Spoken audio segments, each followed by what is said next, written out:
আল্লাহ তাআলা বলেন আউযিদ আলাইহি ওয়া রাত্তিলিল কুরআনা তারতিলা, তারতিল সহকারে কোরআন তেলাওয়াত করতে।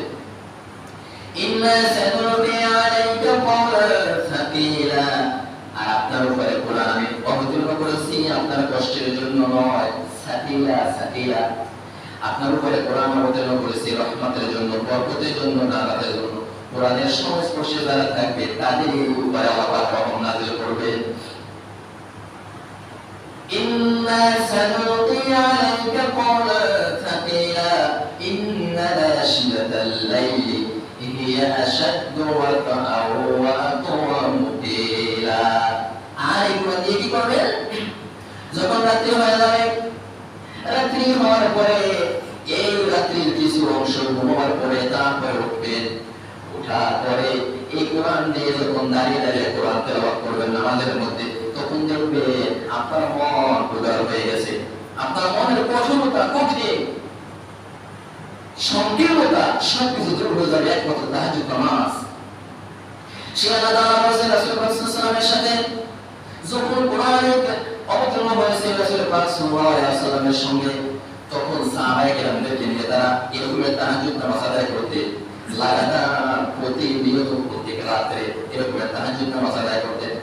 তারপরে আল্লাহ পাক যখন দেখলেন বান্দারা সারাদিন কাজ কর্ম করে এরকম রাতের গভীর রাত্রি পর্যন্ত এরকম কোরআন দাঁড়িয়ে দাঁড়িয়ে তেলাওয়াত করা তাদের জন্য কষ্টকর হয়ে যায়, এই জন্য রহিত করে দিলেন যারা ইচ্ছা তারাই তাহাজ্জুদ নামাজ আদায় করো। আগে ছিল ফরজ, এখন হয়ে গেছে এটা সুন্নাত।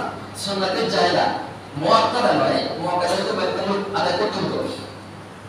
কিন্তু রাসূল পাক সাল্লাল্লাহু আলাইহি ওয়াসাল্লাম, সাহাবায়ে কিরাম, তাবেঈন, এই তিন শ্রেণীর মানুষ লাগাতার তাহাজ্জুদ নামাজ আদায় করতেন। কোন সময়?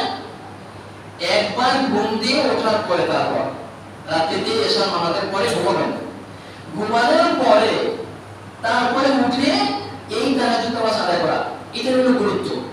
আর এটা কি হয়? আপনি তখন যা চাবেন তাই পাবেন।